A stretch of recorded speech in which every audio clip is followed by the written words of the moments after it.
Em,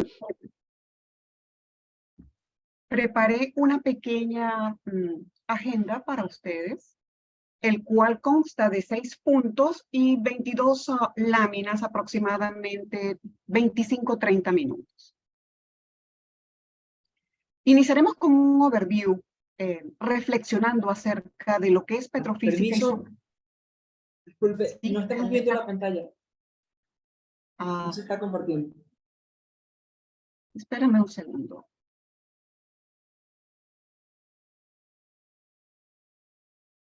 Ahora sí, muchas gracias. Ahora sí.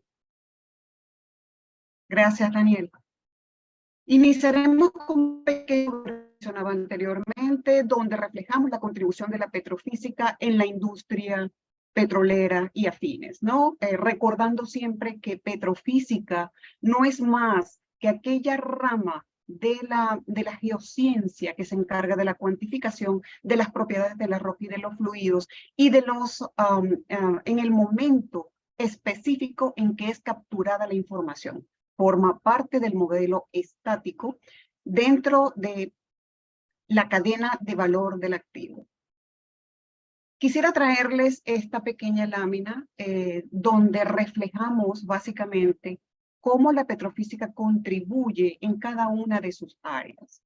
Y comenzamos con las nuevas oportunidades. Petrofísica es importante cuando nosotros hacemos cuantificación de reservas, bien sea para campos exploratorios o para delimitación o algunos proyectos especiales que veremos en algunos minutos. También petrofísica es importante desde el punto de vista de la explotación cuando preparamos los insumos para la selección o propuesta de pozos infill que aseguren el flujo de fluido homogéneo a través del medio poroso. Y por supuesto, cuando estamos diseñando la campaña de monitoreo a través de aquellos pozos que están revestidos, cuando queremos ver qué existe, qué tipo de fluidos están detrás del revestidor una vez que el pozo es puesto en producción. Uno de los aspectos más importantes en los que petrofísica juega un papel fundamental es cuando trabajamos en aquellos proyectos de producción, cuando queremos poner esa producción al límite, al máximo, y generalmente trabajamos en aquellos campos maduros, los cuales son en su mayoría el común en los activos. Cuando hacemos este tipo de proyectos que trabajamos y agotamos cada uno de los intervalos, que vamos evaluando cuáles son las oportunidades, cuando jerarquizamos en cada uno de los pozos cuál sería su producción y a su vez vamos detectando a través de ese flujo de trabajo, quizás en algunos casos no convencional, qué tipo de reservas fuimos dejando atrás en aquellos intervalos que por algún motivo no fueron disparados o cañoneados en su momento, bien sea por razones económicas, técnicas o tecnológicas, o simplemente porque su aporte o la cantidad de barriles que estaba estimada en ese momento le resultaba poco comparado con aquellos intervalos que producían enormemente en su momento, ¿no?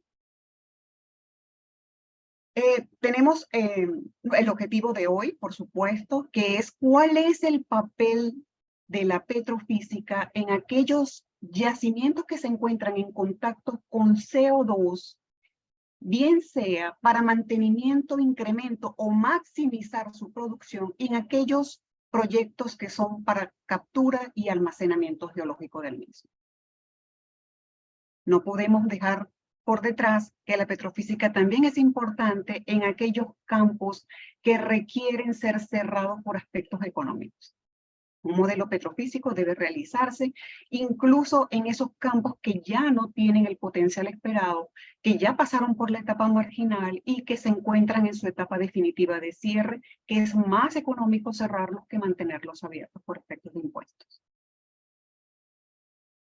Acá traemos algo de algunos ejemplos, los cuales cuando nos referimos a nuevas oportunidades, no necesariamente estamos hablando de aquellos proyectos exploratorios, sino que también estamos, exploratorios convencionales me refiero, sino que estamos hablando de aquellos proyectos especiales, tipo aguas profundas, cuantificación de shale plays, los comúnmente utilizados en México, donde abundan este tipo de proyectos especiales y donde ellos tratan de cuantificar sus reservas haciendo la conexión hacia la parte de Estados Unidos en el Eagle Ford.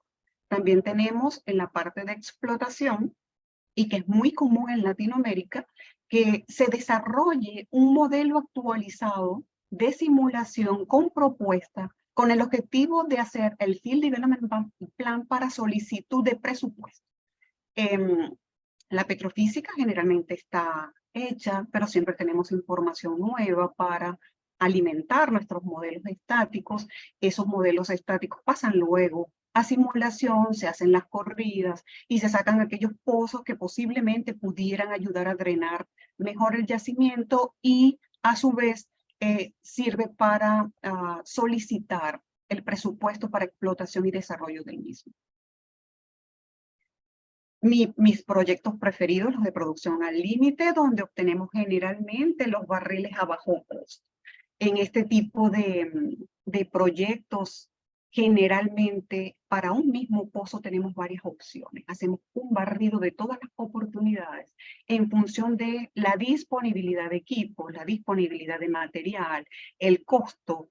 Hacemos una pseudofrontera eficiente para la selección de este tipo de trabajo. Si tenemos una cartera de pozos y a su vez tratamos de incluir allí cuáles son aquellos intervalos no convencionales o aquellos intervalos que no fueron prospectivos, voy a utilizar la palabra prospectivos en su momento. Este es el caso de muchos campos de Latinoamérica y donde he visto la mayor cantidad de barriles dejados atrás es en el Caribe, por ejemplo en Trinidad. En Trinidad casi todos los campos, o en su mayoría, tienen una gran cantidad de reservas que fueron dejadas atrás. Si nos movemos entonces a CO2 y petrofísica, ustedes preguntarán, ¿realmente existe CO2 y petrofísica? Sí, existe CO2 y petrofísica, y el papel de la petrofísica dentro de este tipo de proyectos de CO2 no es más que evaluar la respuesta de las herramientas a través del resultado de este fluido en común, la roca en el yacimiento, y visualizar cuáles pueden ser las posibles alteraciones, beneficios o desventajas que pudiéramos estar enfrentando en el momento de la producción. Bien sea, como dije anteriormente, en proyectos para mantenimiento, incremento, maximización de producción o en aquellos proyectos donde, que vamos a mostrar una lámina un poco más adelante, en aquellos proyectos para captura y almacenamiento. Hemos trabajado en un campo de Latinoamérica, que es un campo de CO2 en contacto con CO2 y en algunos, tal es el caso de la captura y almacenamiento que se está empleando actualmente en Estados Unidos.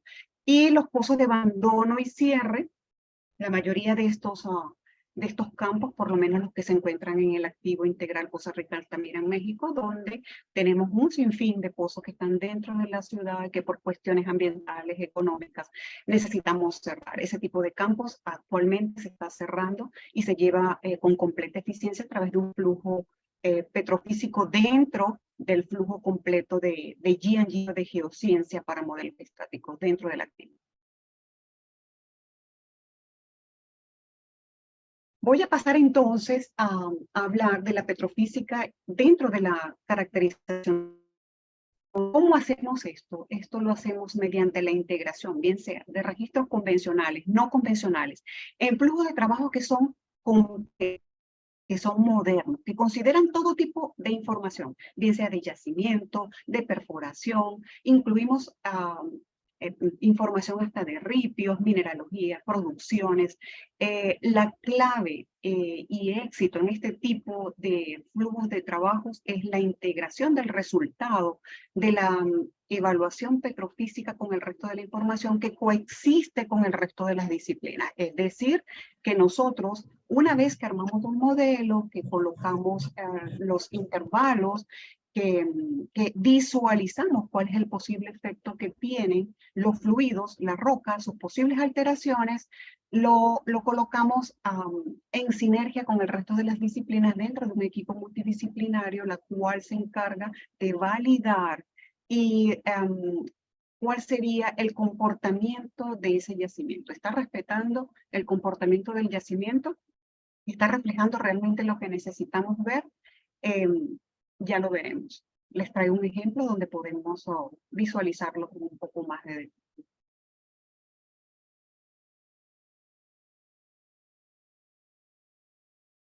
Voy a pasar, si esto me deja, a las láminas siguientes.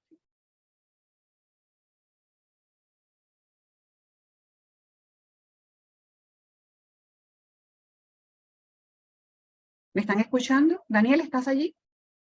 Sí, la escuchamos, pero creo que la Ok. pantalla está La congelada. pantalla se me congeló, pero bueno, no importa. Ya veremos cómo... Espérame. Francis, sal del modo presentación y vuelve. Sí, ahí voy.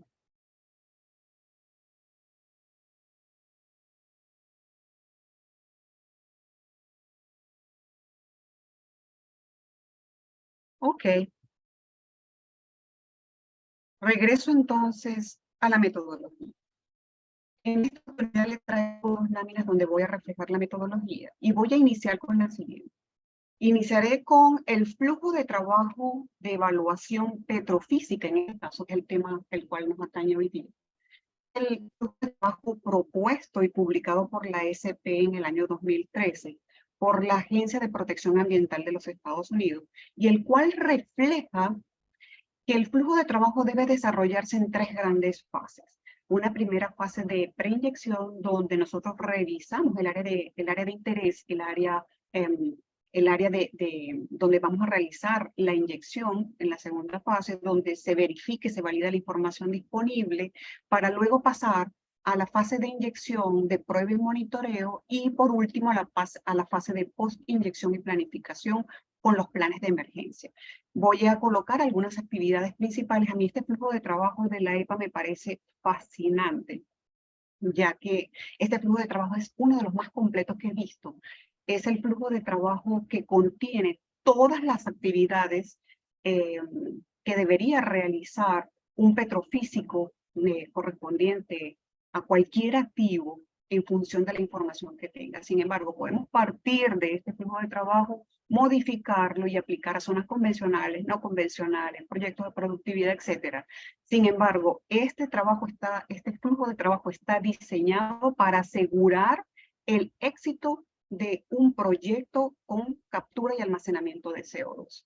Algunas de las actividades quise colocar solamente las más importantes acá, que tenemos, por supuesto, como en todo proyecto, es la recopilación de la información. Toda la información que se pueda tener desde el punto de vista regional, de la cuenca, de registros, localizaciones, facilidades, producción, declinación, es importante. Incluso la información, hasta la información de ripio, información de muclogi, la información con la que contamos en la carpeta del pozo o en la carpeta de los pozos que forman parte del activo.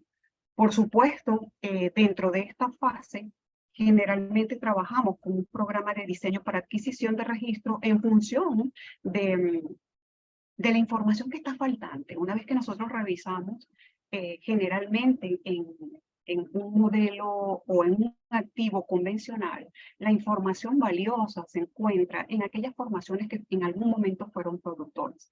Pero no tenemos caracterización, no tenemos adquisición de información en aquellos sellos, en aquellas rocas sellos que nos permitirá asegurar el éxito del proyecto y evitar que en algún momento ese CO2 que está siendo colocado en el yacimiento escape hacia la superficie o incluso contamine las aguas superficiales.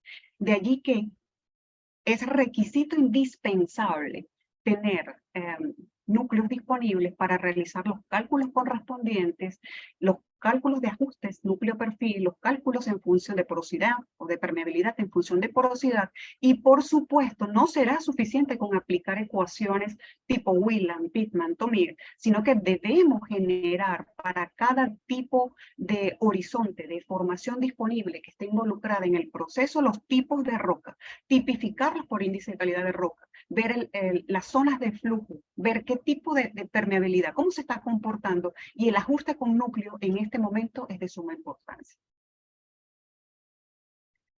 Por último, tenemos, por supuesto, la cuantificación de los Total Dissolved Solid, que no es más, esos son parámetros que están definidos por la por la EPA, la cual nos dice o nos asegura, nos sugiere y exige para efectos de permisología que cuantifiquemos, que califiquemos el tipo de calidad del agua. Y sugiere de igual manera que utilicemos o que tengamos análisis de agua de formación y que a su vez esas aguas de formación sean validadas a través de todas las cartas ABACO, registro, Picket Plot, solución gráfica de H e incluso tengamos pruebas suficientes a lo largo del horizonte distribuidas arealmente. En el lado derecho de sus pantallas solamente estamos viendo unas pocas cosas que decidí colocar allí para que observen que la no solamente, a pesar de que el trabajo es mayormente realizado en el área de interés, no solamente forma parte de esa sección, sino que también seguiremos trabajando a través de un programa de Case Poll, donde hacemos el monitoreo de avance de los fluidos a través del medio pozo, donde seguimos capturando información, donde incluso existe una tabla que nos está diciendo el tiempo de adquisición de información, donde tenemos que tener toda la información en forma resumida, bajo control, cuantificada, y por supuesto tener a mano todos los planes de emergencia para respuesta inmediata en caso de alguna eventualidad al medio ambiente. Ya habíamos dicho esto, por supuesto, el objetivo principal que asegura el éxito de todo proyecto es revisar la integridad de los subyacentes y proteger las aguas potables. Sin embargo, nosotros quisimos ir un poco más allá, por lo menos en el Departamento de Energía de los Estados Unidos. Aquí les dejo la referencia del año 2007. Nos explica y nos dice, ok, el flujo de trabajo de la EPA entra y calza perfectamente dentro de la caracterización, del Site Characterization, pero ¿qué pasa con el resto?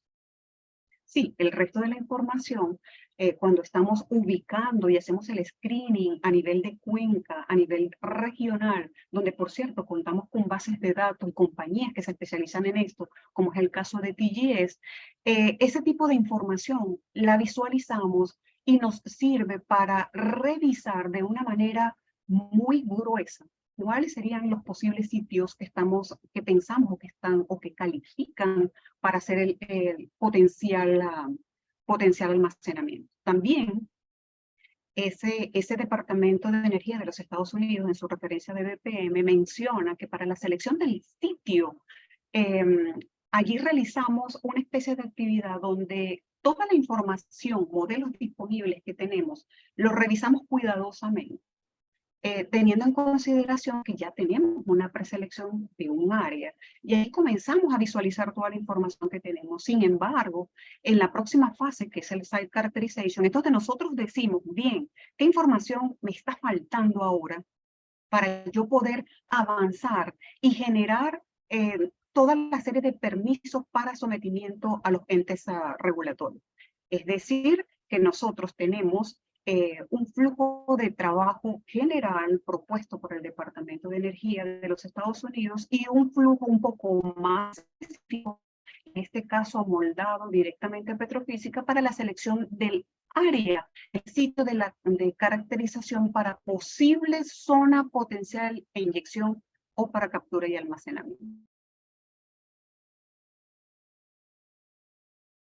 De allí partimos y a partir de este momento este es un flujo muy particular que recientemente modificamos, el cual publicamos el año pasado en la EAG, el cual refleja cuáles serían las posibles alteraciones o cambios petrofísicos que tenemos en un yacimiento que se encuentra en presencia de CO2.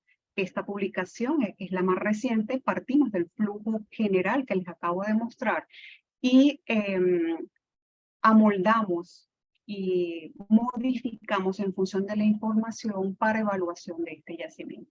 En este caso lo dejamos en 4 grandes pasos que van desde el inventario de la información, que siempre es el primer paso que nosotros tenemos, donde recolectamos toda la información y previos estudios, registros, alguna curva faltante, que se digitice todo lo que se ha hecho en el campo. Luego, por supuesto, hacemos el Log Quality Control acerca de las curvas y verificamos que todas estén estén en calidad, que sean leídas por las aplicaciones, los cálculos, y revisamos la parte regional, geológica, los eventos regionales a través de la columna estratigráfica, cuáles son los problemas principales a los cuales nos estamos enfrentando, cuáles son datos desde el punto de vista de yacimiento, densidades, cuánto producen los pozos, declinan, no declinan, un poco más dentro de la parte de yacimiento y caracterización.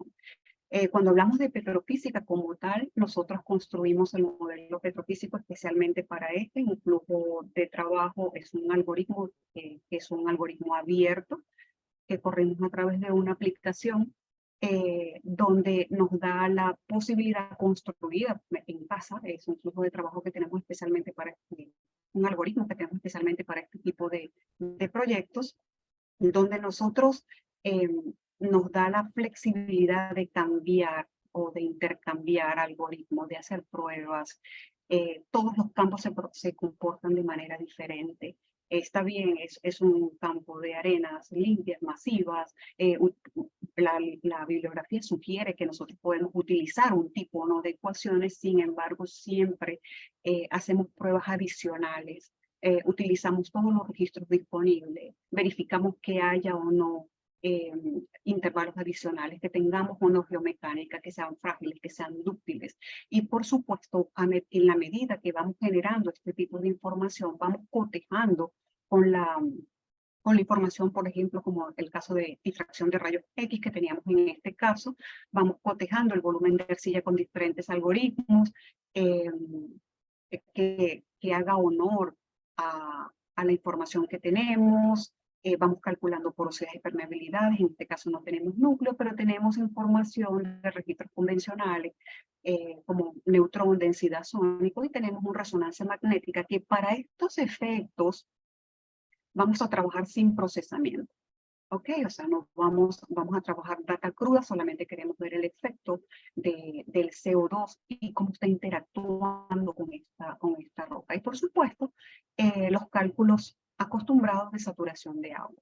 Ya al final de este flujo de trabajo, lo que vamos a hacer es comparar el resultado, por ejemplo, de porosidades en función de los diferentes principios físicos, bien sea por neutrón, por densidad, por resonancia magnética, cuáles son las posibles variaciones, alteraciones que está sufriendo la roca cuando está en presencia del dióxido de carbono. Y a su vez, validar si existe y se hace honor a lo que ya veníamos viendo desde el punto de vista regional. Y por supuesto, lo que todos queremos dentro de un activo, comparar con el comportamiento de producción. Está respetando los valores que está reflejando la evaluación petrofísica, esas tasas, esos caudales, se está manteniendo esa producción. ¿Qué está pasando con estos campos? Y eso es parte de la calibración. En todo momento, en mi caso, yo no espero al final para hacer la integración, yo voy documentando y voy integrando al mismo momento. Para mí, esta es una actividad continua. Es parte del orden que debemos aplicar cuando llevamos o aplicamos este tipo de flujos de trabajo. Les presento entonces nuestro caso estudio. Son unas pocas láminas que les traje y como les mencioné anteriormente, las presentamos en la EAG el año pasado, en octubre de 2022, y se titula de la siguiente manera: Petrophysical Changes Due to CO2 Reservoir Rock Interaction. No es más que la evaluación de los cambios de las posibles alteraciones petrofísicas a las cuales se encuentra un yacimiento que contiene dióxido de carbono. Veamos cómo se comporta. Estas son algunas generalidades en el campo. Lo que ven en la figura a su derecha es la columna estratigráfica generalizada, donde se observan megasecuencias. Básicamente son arenas intercaladas con arcillas y con limo, pero forman parte de la edad cretácica. El CO2 se encuentra almacenado de forma geológica, se encontraba en el yacimiento cuando tomamos la información, y tenemos algunos problemas, si se quiere, o algunas eventualidades en este campo, que es que estos pozos comienzan produciendo grandes cantidades de petróleo. Sin embargo, la declinación es excesivamente rápida. Al cabo de 3-6 meses, estos pozos declinan 50-60%. aplicamos algún método de limpieza, acidificación, fractura, recuperamos la producción y vuelven a decaer.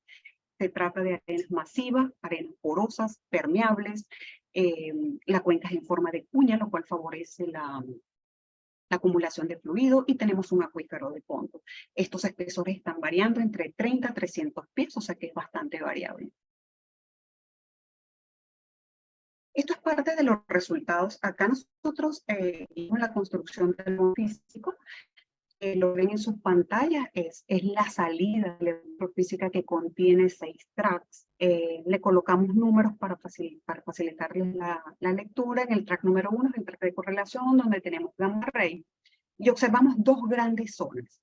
Y en esas 2 grandes zonas observamos que hacia el tope de la cima 1 tenemos una disminución del tamaño del grano, y que la calidad de roca va mejorando a medida que profundizamos en el pozo. Estas formaciones son bastante limpias. Sin embargo, cuando observamos en el track número 2 la resistividad, y vamos a evaluar de abajo hacia arriba como que estuviésemos registrando, estamos observando una caída abrupta en la resistividad de someras mediana y profunda, que es característico de un contacto agua-aceite, agua-petróleo. En el track número 3, se encuentran las curvas, las cuales son generalmente utilizadas para el cálculo de porosidad. En este caso tenemos la porosidad de neutrón, expresada en matriz arenisca, que va de 40.45 a menos 15%, y tenemos también la curva de densidad en rojo. La curva de densidad, generalmente, como ustedes saben, ella es una herramienta de patín, es sensible a la rugosidad del hoyo. Y generalmente cuando tenemos la información de densidad, nosotros tenemos en el mismo set de registros el factor fotoeléctrico. El factor fotoeléctrico en este pozo está indicando que estamos teniendo una disminución o un cambio litológico a partir de esa profundidad 0,300 que ven allí, donde el factor fotoeléctrico de formación está teniendo disminuciones considerables y cayendo por debajo de 2. Si buscamos una tabla, las tablas o los ábacos generalmente utilizados para estos efectos generalmente son efectos mineralógicos. Es posible que tengamos a estas alturas, cuando vemos y no sabemos, deberíamos tener información, pero que no sabemos. Esto es característico de las caulénitas. La caulenita tiene un factor fotoeléctrico de formación muy bajo, y quizás pudiera estar respondiendo a este tipo de eventos que estamos confirmando con registros. Tenemos en azul la curva de neutrón, y una vez más el neutrón está respondiendo a la cantidad de índice de hidrógeno que se encuentra en la formación, donde cuando tenemos arcillas, la porosidad del neutrón es muy alta. Ya cuando la formación se va limpiando, cuando la arena se va limpiando, esa cantidad el índice de hidrógeno va disminuyendo, y ese índice de hidrógeno, por supuesto, va tendiendo a que la porosidad del neutrón sea un poco desplazada hacia la derecha. ¿Qué pasa con el densidad? Como ustedes sabrán, el densidad del dióxido de carbono es bastante baja. Por lo menos en este caso es 0,1184, si mal no recuerdo, gramos sobre centímetro cúbico. El densidad está respondiendo a esa densidad que se encuentra a nivel de yacimiento, saturando el medio poroso. Y está con valores muy bajos de esta densidad, lo cual está sobreestimando o haciendo que la porosidad, o pudiera ser que la porosidad calculada a través de la densidad esté sobreestimada. Es decir, que nosotros estamos viendo un cruce de gas clásico, densidad neutrón, que se encuentra en rojo, sombreado en rojo, característico de una zona, si fuese un área convencional. Lo que estamos viendo es que tenemos densidades muy bajas, porosidades muy altas, y tenemos el neutrón a la derecha respondiendo a lo limpio de la formación, o a una combinación de lo que tenemos en ese momento. El track número 5 y 6 no es más que la combinación roca-fluido, y que expresa todo lo visto anteriormente. Acostumbramos a mostrarlo de esta manera. En este caso estamos, sí, perdón. Acostumbramos a mostrarlo de esta manera, medio poroso 100%, mostramos fluidos y provoca al mismo tiempo. En resumen, con la información que tenemos a este momento, lo que estamos observando es bajo potencial en las dos zonas superiores, donde tenemos una resistividad muy baja, está asociado a saturación de agua irreducible, saturación de agua libre, ya que tenemos la presencia de tamaño de grano muy finos en la zona superior, hacia el intervalo superior de la zona 1. Tenemos unas posibles target zones o unas posibles zonas prospectivas hacia la base de la zona 1 y hacia la cima de la zona 2. Y por último, el contacto agua-aceite que observamos claramente. ¿Qué pasa cuando incluimos información de resonancia magnética? Acá, esta fue la parte importante acerca de este trabajo, ya que en este momento, al incluir información de resonancia magnética, recordemos que resonancia magnética calcula porosidad en función de los tiempos de relajación o los tiempos T2 y generalmente responde a tamaño de grano. Cuando nosotros incluimos información de resonancia magnética, lo que estamos viendo, que son las curvas que están arriba en azul, comparamos y obtuvimos algunos hallazgos interesantes. El resonancia magnética está leyendo demasiado bajo, no está respondiendo a tamaño de grano, sino que más bien está respondiendo a los tiempos de tránsito que está reflejando a través de la herramienta. No utilizamos, una vez más, no utilizamos el procesamiento EDM, que es el de difusión para selección o para identificación de fluidos o tipos de fluido en el medio poroso. Quisimos trabajar con las curvas crudas en caso de que tengamos que tomar decisiones en pozo en el momento de la adquisición. Las curvas de densidad neutrón o la porosidad de densidad neutrón, que es lo que reflejamos en este track número 7, son las que ven a la izquierda, que no es más que porosidades calculadas de la manera no convencional, donde se supone que tenemos, en función de la respuesta que estamos observando, una alta porosidad del densidad y una muy baja porosidad del neutrón. Sin embargo, cuando comparamos con las curvas de resonancia magnética que no están respondiendo a los tipos de fluido, que está respondiendo al tipo de fluido y que no está respondiendo al tamaño de grano, observamos que no tenemos deflexión de la curva. Es decir, que las lecturas obtenidas en pozo de resonancia magnética no están reflejando la realidad del pozo. Pero no es del todo grave. ¿Por qué? Porque la combinación del densidad neutrón que tenemos a nuestra izquierda con las curvas de resonancia magnética que tenemos a la derecha, lo que nos está dando es está sirviendo de indicador de cuán ocupado o de cuán saturado se encuentra el volumen poroso. Es decir, que está resultando como un excelente indicador, puesto que la diferencia entre las porosidades neutrón-densidad que calculamos con las porosidades del resonancia magnética indican que el medio poroso está saturado con dióxido de carbono. Pero, ¿qué pasa cuando tenemos agua en el yacimiento? Cuando tenemos agua en el yacimiento, estamos observando, aquí me permito hacer la acotación de que no solamente porosidad total, ya que se encuentra en un intervalo que está sucio, que es arcilloso, que es limoso saladino. Entonces no vamos a incluir una variable adicional en el cálculo del volumen de arcilla para porosidades efectivas en este caso, sino que calculamos o comparamos la porosidad total de resonancia magnética con registros convencionales de neutrodensidad. Y cuando tenemos agua que satura el medio poroso, la porosidad entre ambas herramientas, su diferencia es mínima, es de 0 a 1%. Entonces, ¿cómo responderían esas herramientas cuando tenemos agua en el yacimiento? Son casi iguales. Su respuesta es similar. Cuando comparamos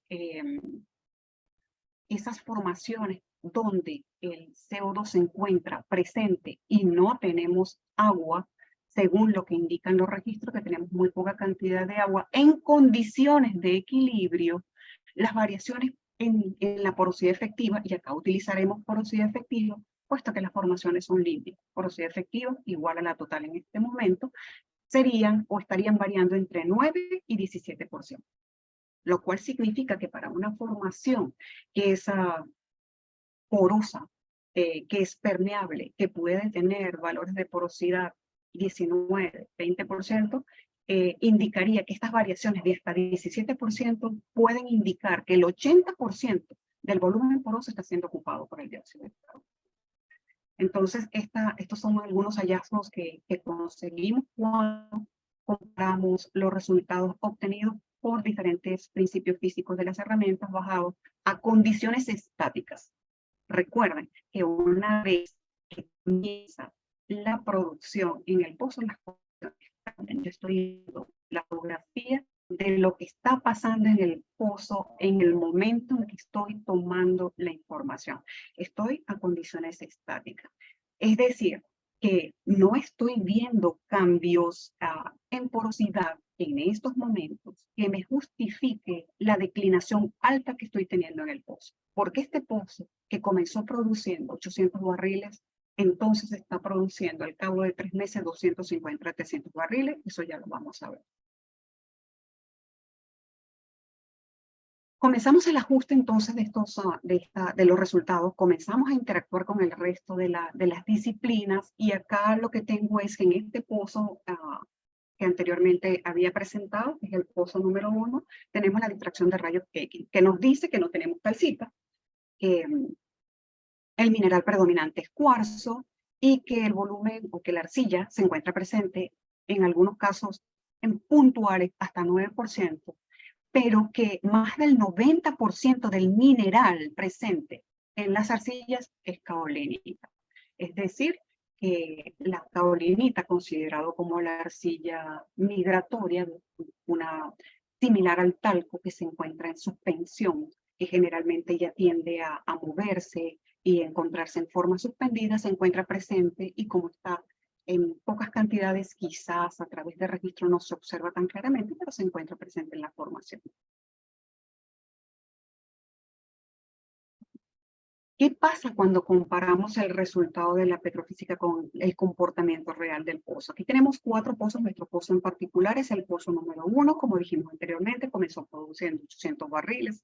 Esta tasa de declinación alta, 50% después de 3 meses, pero no ocurre solamente en este pozo. En este caso tenemos 4 pozos que tienen exactamente el mismo comportamiento de producción. Inician con tasas grandes, altas, significativas y al cabo de pocos meses declinan. Lo cual hizo que los dueños del activo, compañía operadora, intentara diferentes métodos para la recuperación de esa producción. Ellos fracturan,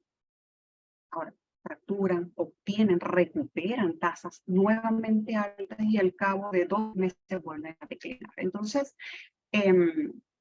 estudios previos en este campo revisan la efectividad de la fractura, pero quizás no es el método más idóneo para la recuperación de la fractura. También aplicaron o intentaron la acidificación matricial haciendo una prueba en uno de los pozos, como ven en pantalla, que es el pozo número 4, y recupera parte de la producción. Sin embargo, su declinación es aún mayor que la primera vez.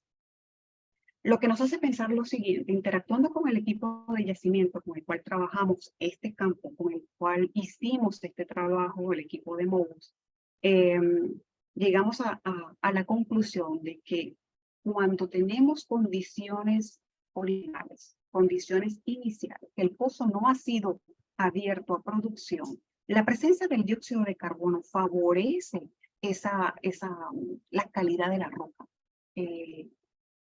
Ayuda a que las propiedades petrofísicas sean buenas.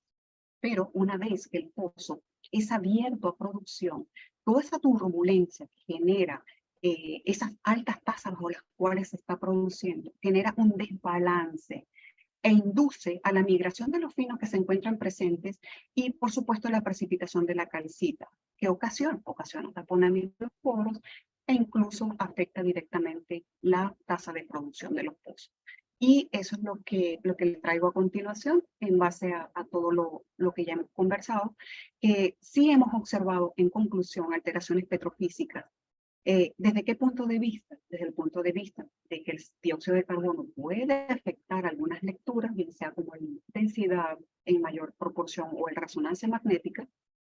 Sin embargo, la combinación de estas es un excelente indicador para obtener o ver, validar la presencia de dióxido de carbono en el yacimiento. También vemos alteraciones desde el punto de vista petrofísico, quizás no con registro en estos momentos, ya que nosotros tomamos registro solamente antes de la puesta en producción del pozo, pero esa reacción que ocurre a nivel de yacimiento, donde juega un papel fundamental el dióxido de carbono, esa disolución inicial, disolución de esos minerales, y luego la puesta en producción genera la precipitación de algunos otros minerales, es lo que pudiera estar cambiando y estar afectando las porosidades, las permeabilidades o alterando las propiedades en el medio poroso. Finalmente, lo que estamos viendo es una producción declinada totalmente, estamos viendo destrucción de la porosidad y que lo observamos a través de la disminución de esas tasas de producción que pudiera deberse a la combinación de la presencia de esas arcillas migratorias inducidas por la precipitación y, por supuesto, a esos cambios abruptos de la puesta en producción de los pozos, los cuales generan la turbulencia en la cara del mismo y, a su vez, ocasionan taponamiento en los poros. ¿Cuál sería la solución para este tipo de problemática que tenemos particularmente en este campo, en este pozo? El trabajo sería básicamente desde el punto de vista de presiones, o sea, el arranque, minimizar el arranque de esos pozos, minimizar esa diferencia de presión al inicio, ajustar esas tasas de producción, quizás pudiera ayudar a minimizar ese efecto de caída sustancial de producción inmediata y, por supuesto, el mantenimiento de la presión del yacimiento inyectando agua en el acuífero que se encuentra presente, ¿no? Tenemos muchos estudios en este campo que son públicos, sin embargo no fueron evaluados por nosotros, lo cual nos lleva a decir que, bueno, que necesitamos siempre un poco más de evidencia para poder entender la participación o el juego CO2 fluido roca a nivel de yacimiento en este caso en particular y que está afectando la productividad del campo y de los pozos. ¿Qué más podemos, en resumen, qué más podemos proveer desde el punto de vista de petrofísica? Que quizás no hayamos cubierto en este momento. Bueno, en petrofísica, como ya dijimos, este es el wrap-up de lo que ya mencionamos, se encuentra presente a lo largo de toda la vida productiva del activo, desde el inicio de la exploración, explotación, abandono y cierre.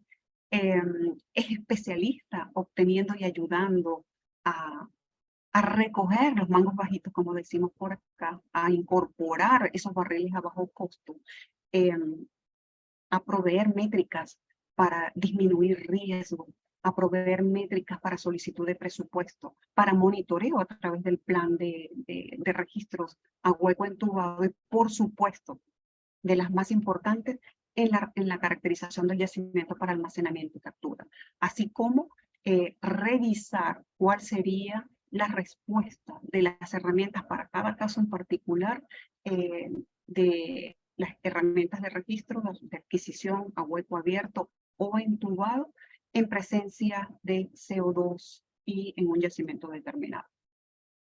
Creo que no quedó nada más. De todas maneras, aprovecho, hasta aquí llegó la participación de la presentación del caso estudio. Y antes de abrir el ciclo de preguntas, les hago una cordial invitación. Nuestro próximo evento, que sería el ABC para el almacenamiento biológico de CO2, estará disponible a partir de, que será el 23 de junio de este mes y tendrá una duración de 8 horas. Ese es el próximo evento de nuestro equipo de trabajo de MOBUS. Están cordialmente invitados. Y para preguntas aclaratorias, cualquier cosa que no quede cubierta del todo en esta oportunidad, y les dejamos los correos de José Luis Mogollón, quien está en línea en este momento, y de mi persona. Pueden seguirnos a través de LinkedIn y visitar con gusto la página. Estamos abiertos al ciclo de preguntas. Adelante.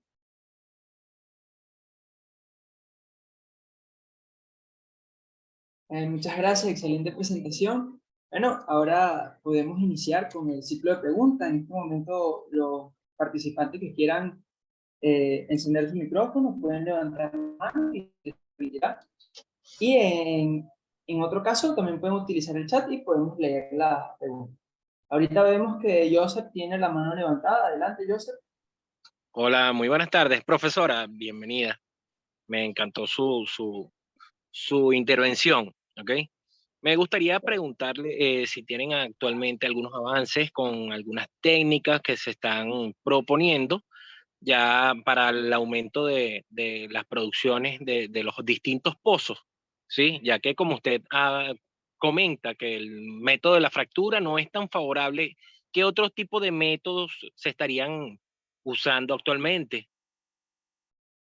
Básicamente, cuando tenemos este tipo de problemática en proyectos de productividad, lo que hacemos es, muy bueno tu pregunta, lo que hacemos es que formamos un equipo pequeño, un equipo de geocientistas y con un ingeniero de productividad, y comenzamos a correr herramientas a través de análisis nodales, comenzamos a correr escenarios antes de llevar a la práctica de qué deberíamos hacer en este tipo de casos, ¿no?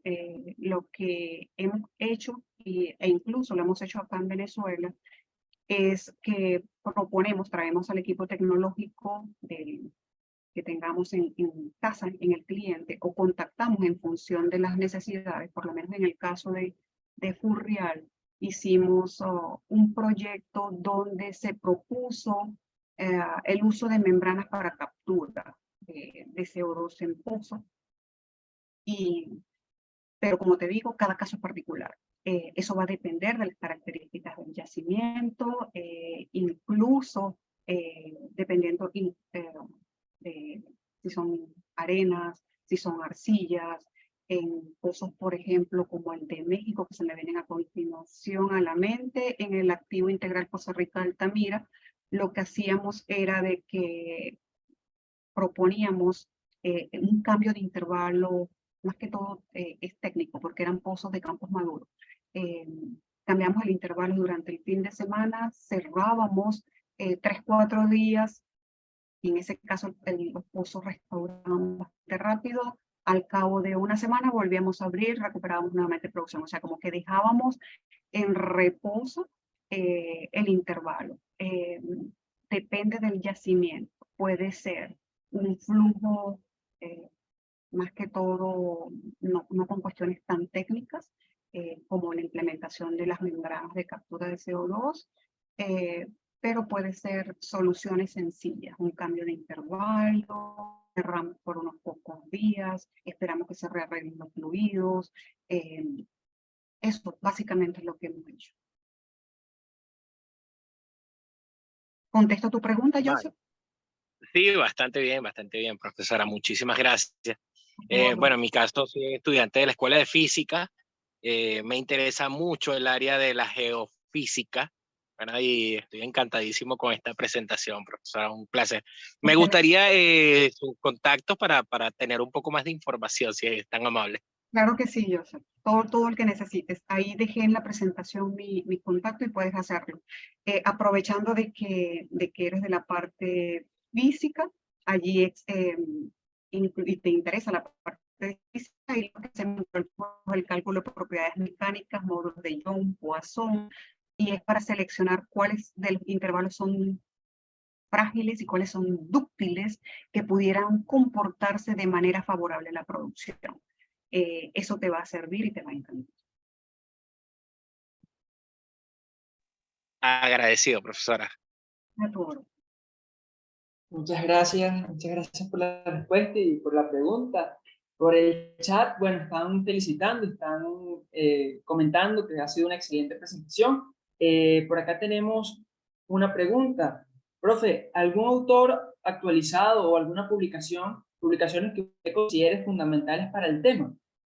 Pregunta sí, aquí les dejé dentro de una de las láminas, por lo menos uno de mis favoritos es el paper del 2000, bueno, no es tan actualizado, lo que pasa es que tiene una revisión del 2017, o sea, existen varias versiones donde han actualizado las ecuaciones que se utilizaron en ese campo, y es el de Fazelalavi. Desde el punto de vista petrofísico, ese es el que yo recomendaría. También está un manual de mejores prácticas, que para ustedes sería ideal, porque allí se encuentran explicados diferentes casos alrededor del mundo. Es del 2017 y ese se llama BMP, donde se explica desde la cuantificación, revisión, inyección, facilidades, permisología. Ese también les puede servir. Ahí se los dejé en una de las láminas. De todas maneras se llama BMP 2017 y Fazelalavi 2013-2017. Muchas gracias. Por aquí tenemos a Andrea Cordero con la mano levantada. Adelante, Andrea. Sí, bueno, buenas noches, muchas gracias por la presentación, de verdad súper útil. Le quería hacer una pregunta y era con respecto a, en la ponencia, hace énfasis en la parte que podrían precipitar cierto tipo de minerales. Bueno, cito algunos otros. ¿Nos podría compartir qué minerales encontraron que precipitaron? Esa sería mi primera pregunta. Y la segunda era si este yacimiento como tal solo se evaluó la parte de incrementar la producción o pues se están dando otros métodos alternativos para seguir incrementando la marcha del mismo. Sí, gracias, Andrea. Fíjate que durante la recopilación de la información encontramos bibliografía y estudios precisamente de tesis de estudiantes, a ver, se llama Rubio, del año 2020. Creo que está en el paper donde nosotros documentamos esto, que dice que ellos hicieron cálculos y que obtuvieron índices termodinámicos según Otto Thomson positivos y elevados. Nosotros no validamos esos cálculos, simplemente tomamos, por eso es que decir que algunos autores dicen que hay precipitación o tendencia a precipitación de la calcita, y tenemos el estudio disponible, mas no lo revisamos, ¿ok? No fue parte de nuestro estudio, sin embargo, el estudio está disponible y es una tesis que soporta esto. La segunda pregunta que hacen, sí, hay que buscar formas alternativas para mantenimiento de la presión en este yacimiento.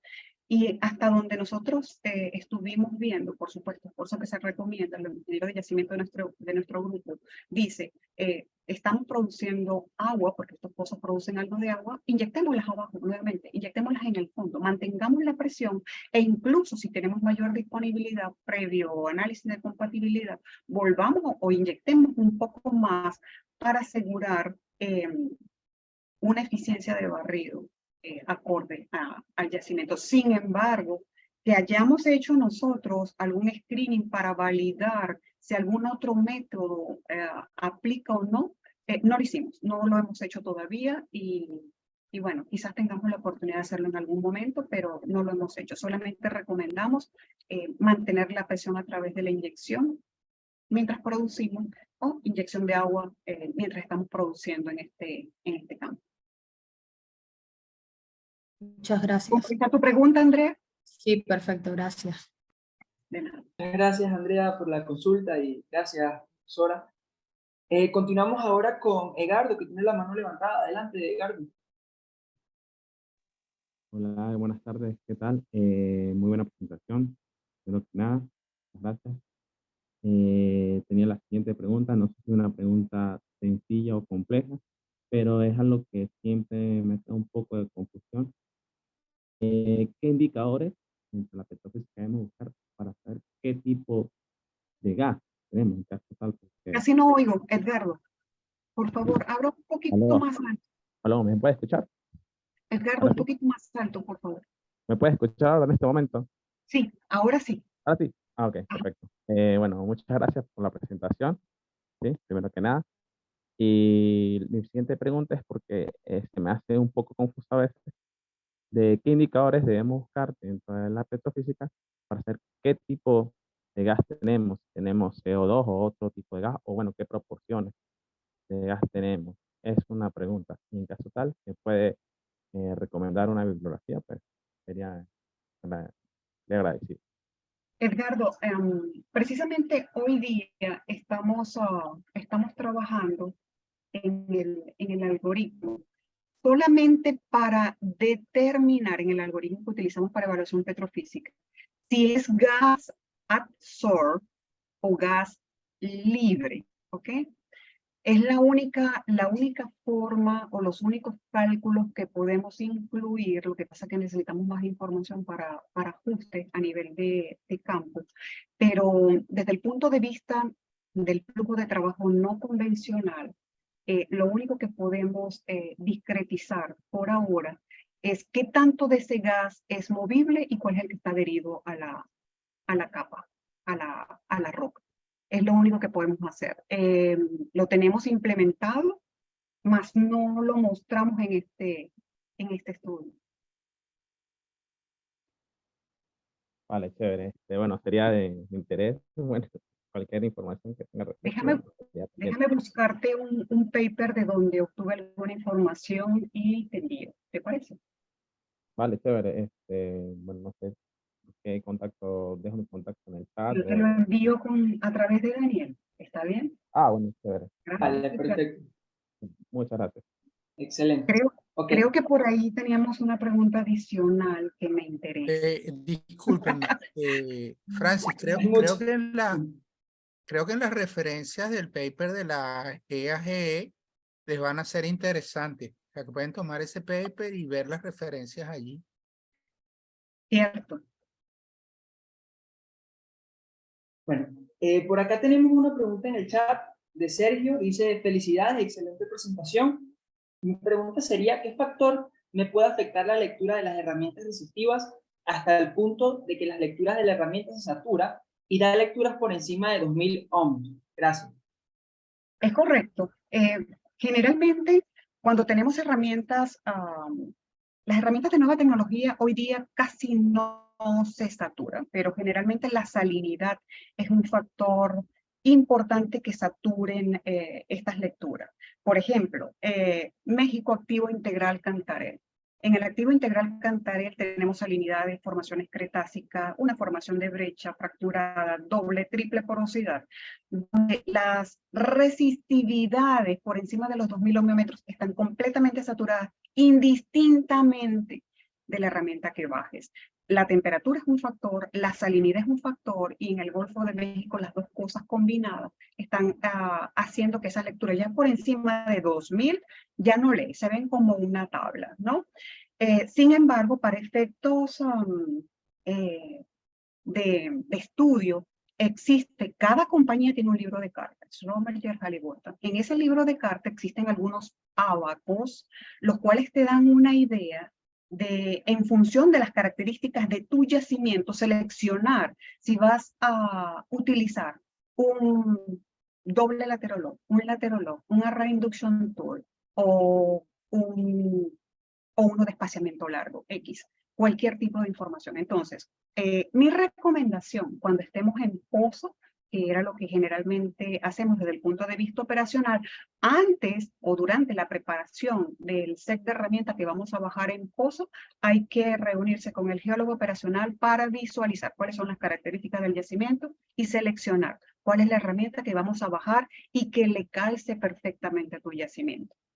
Esperamos salinidades, temperaturas, por lo menos. La Array Induction Tool, excelente herramienta. 5 profundidades de investigación, 10, 20, 30, 50, resolución vertical, excelente. Pero después de 180 grados no funciona. Entonces, no es posible bajarla en norte monar. Pero funciona muy bien para área tradicional, pero es costosa para área tradicional. Entonces, ese tipo de cosas son las decisiones operacionales que debes tomar antes de bajar una herramienta en pozo. ¿Responde eso a la pregunta? Muchas gracias, profesora. Por aquí, para continuar, tenemos a Joseph con la mano levantada. Adelante, Joseph. Profe, disculpe que la moleste nuevamente. No te preocupes, adelante, para eso estamos, aprovechame. Uy. No me ponga nervioso. Mire, en una pregunta anterior estaba usted comentando que, bueno, como técnicas también se inyecta algo de agua para mantener la presión del pozo, ¿ok? Del yacimiento. Presión del tiene usted, yacimiento. sí, del yacimiento. ¿Okay? Ajá. ¿Tiene usted alguna información sobre si hay alguna técnica que incluya microondas para hacer aumentar la presión de este yacimiento? No, no tengo. ¿O se ha hecho algún estudio o alguna técnica? No, no. Existen técnicas de microondas, pero para, bueno, aparte de las cuestiones sísmicas, solamente para detección de bolsas de gas y detección de zonas de agua, por lo menos que utilizamos en Fajo. Es una técnica que está bajo prueba, incluso no ha salido al mercado. Esa puedo buscarla para ver si la tengo por allí. Pero utiliza ondas electromagnéticas con electrodos en superficie para detección de bolsas de gas biogenético para faja y para detección y ubicación de intervalos de agua. Sí, eso es lo más que te puedo ofrecer. Ok, sí. Bueno, ¿Sí? todavía no se ha buscado implementar cierta técnica para ver cómo reacciona el yacimiento, el pozo, con respecto a las microondas, ¿no? Solamente para detección. Claro. Interesante. Ahí hay tesis. Seguro. Bueno, muchas gracias. Por aquí Inti nos deja otra pregunta y dice, ¿es posible determinar a través de evaluaciones petrofísicas si existe algún tipo de migración vertical no deseada de CO2 en un proyecto de CCS? Hola Inti, ¿cómo estás? Gusto saludarte. Hola Franci, ¿cómo está? Un abrazo. Muy bien, gracias. Excelente pregunta. Y excelente presentación, gracias. Muchas gracias. Fíjate cómo llevamos eso, ¿no? La forma de ver que estamos teniendo migración vertical es a través del plan de monitoreo, es a través de los registros case hold. La EPA propone que cada 2 o 3 meses debemos tomar los reservoir saturation, dependientemente de la compañía que sean, para ver cambios en los avances del fluido y asegurarse de que no estemos perdiendo fluido a través del sello. ¿Por qué? Porque con la perforación quizás se vean afectadas la integración del sello. Quizás podamos tener fracturas inducidas, quizás podamos fracturar sin querer. Por eso es que la EPA se asegura de que la parte de geomecánica esté perfectamente calibrada justo antes de iniciar con la inyección, con los registros eléctricos. Incluso ellos proponen en case hold que sean registros de los más convencionales, o sea, de los pools neutrón, no de los RMT, RCT, no de última tecnología, sino de los anteriores, a pesar de que son como que de espaciamiento largo. Pero la única manera de controlarlo es a través del programa de emergencia y monitoreo, antes, durante y después.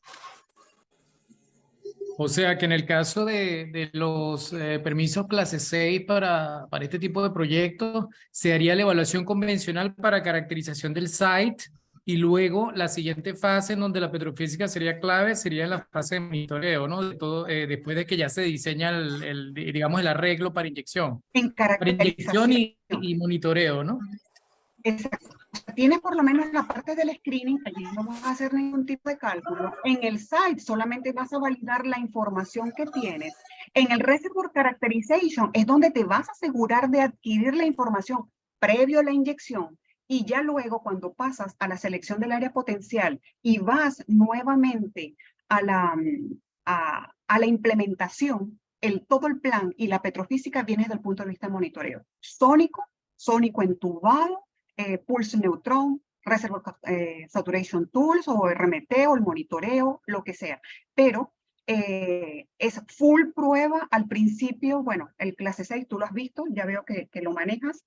El clase 6 dice que la periodicidad debería variar dependiendo de la zona entre 1, 3 y 6 meses y que los pozos deben ser previamente seleccionados desde la caracterización que tiene dos partes, la inicial y la detallada. Desde la inicial debemos tener esa información amarrada para un posible plan de respuesta de emergencia inmediata, porque el éxito de este tipo de proyecto y la permisología te lo exige, es que no contamines las aguas potables superficiales y que por supuesto garantices el sello. Correcto. No, excelente. Gracias por la, bueno, excelente respuesta y bueno, excelente escucharte y bueno, estamos en contacto. Gracias. Muchísimas gracias, Francis. Gracias Siempre por a favor responderme de esta pregunta. Muy amable. Gracias siempre, Inti. Hasta luego. Gracias. Por aquí tenemos el comentario, la respuesta de Sergio. Dice, perfecto, muchísimas gracias por la respuesta. Y consulta lo siguiente. En este tipo de casos, a nivel petrofísico, ¿cómo se hace para sobreestimar el volumen de crudo presente en el yacimiento? Gracias y saludos. Para estimar el volumen de crudo. O sea, recuerda que cuando nosotros tenemos, aquí lo que calculamos en petrofísica es saturación de agua, ¿no? Entonces, imagínate el medio poroso. El medio poroso representa 100% que está distribuido entre matriz, fluido, roca, fluido. El fluido que satura la formación está comprendido desde fluidos que son irreducibles, que son los que están asociados al tamaño de grano, aquella poquita cantidad que observamos en registros, y luego tenemos los fluidos libres.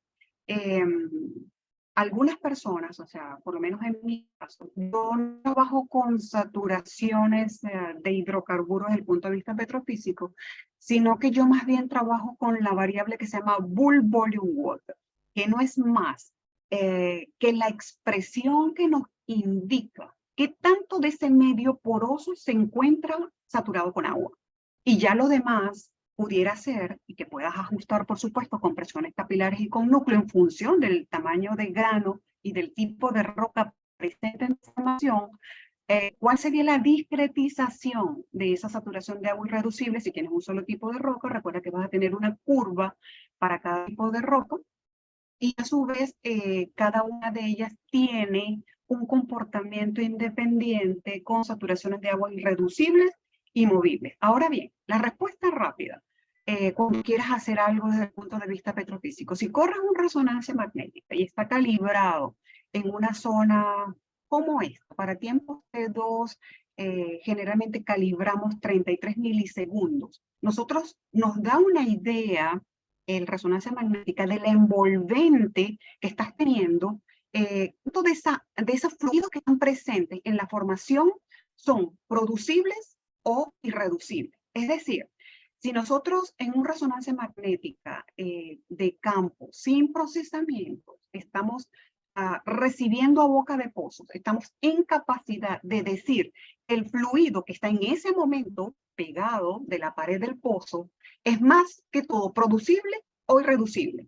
¿Cuál es la mejor de las aplicaciones de esta? Un campo que contenga 30% de agua que nos ha pasado por petrofísica, y cuando ves en resonancia magnética el agua es irreducible. Es decir, que esa agua no se mueve. Que puedes disparar ese intervalo 1000 veces y no vas a tener agua.